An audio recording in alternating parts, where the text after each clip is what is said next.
মালিককে টাইম দেওয়ার সময় আমার হাতে নাই।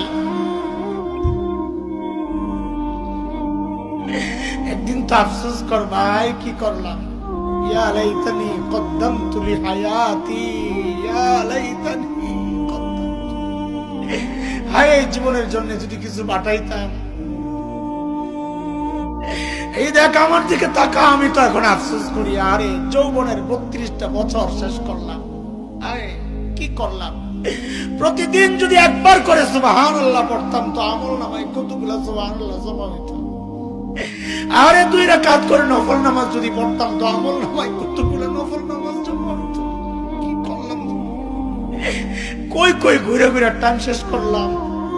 এখন তো আফসোস লাগে যখন আয়নায় দেখি দাড়ি ভাইকা সাদা হয়ে গেছে, যখন দেখে চুল সাদা হয়ে গেছে, বুঝি আরে টাইম তো শেষ, টাইম তো শেষ। ডাক্তার এসে বলবে যে কোনো মুহূর্তে, আই কি করলাম।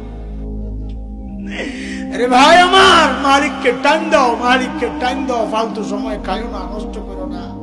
আফসোস করতে হবে হাসরের মাঠে যে হায় এই টাইম কেন নষ্ট করলাম, কেন নষ্ট করলাম। আখিরাতের পুঁজি বানাও, আখিরাতের পুঁজি বানাও।